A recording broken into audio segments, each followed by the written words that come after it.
to the wonderful Mr. John Sammy Newman. This is truth. At times, this is an extension of taxpayer-funded Karens.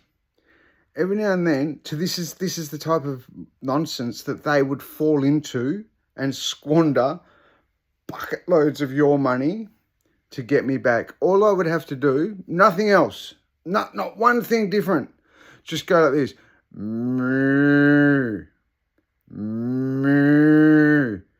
And that would be enough to send government employees on your money into that biggest spin. They were squandering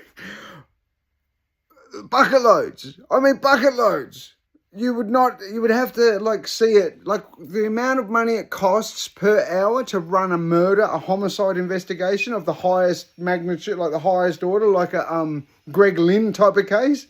They were squandering your resources because a homeless heroin addict, literally, which is what I was at the time, gave him a little moo. That's the pettiness, the ridiculousness we were dealing with in a Victorian state government. That's how easily I baited them. I taunted them. Yeah, criminal, come get me. You want to play with your surveillance equipment? Moo, cop a bit of moo. And that level of nonsense is what got them squandering. How can you fall into it? It still boggles my brain. How can you be a professional? Jacinta Allen's just getting 530k or something. Shane Patton's 500. Cindy Millens would be 3 to 5.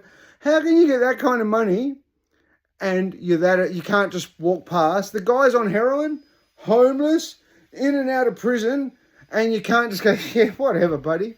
You fall into it to the point where you are now squandering money and watching the crime go through the roof. While they're going after me for giving them a ridiculous moo or something stupid, they're turning a blind eye to a bloke, an organised criminal with a gun down his pants, 4 ounces of meth, stolen gun arsenal that they've seen out on the table. It was insanity of the highest magnitude.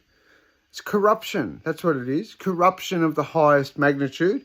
And because I was a dog, I dared be in a criminal. I was interviewed by Victoria Police in a matter against Devon Woodbourne, a GEO-employed prison officer. They were prepared to turn a blind eye to all manner of things just to get the guy. And then when they started abusing their position of power, and I knew what they were doing, I baited them. I wrote letters. I taunted them. Dickhead. You're like a dickhead down the line of the surveillance equipment that they were breaking laws with. And that's how it snowballed. And you want to know how bad it got? You want to know how right Karl Stefanovic is, Mr. John Sammy Newman, about needing to bring free speech back? In all that, in those little bait sessions, things got that corrupt. These left-wing loonies with all speaking to each other completely illegally, ended up leading to things like the West Australian newspaper running stories on how we're going to prevent a 7-year-old white boy turning into a monster. They took the bait that hard. They genuinely thought, this guy's, how can his because I was taunting you morons. You took the bait. They took it hard. How can you be high-paid people, professionals, and just get baited that hard? I'll tell you how, Mr. John Sammy Newman. It comes back to an old grandma's saying, don't earwig, don't eavesdrop. You know why you don't eavesdrop? Because you only ever get half the story.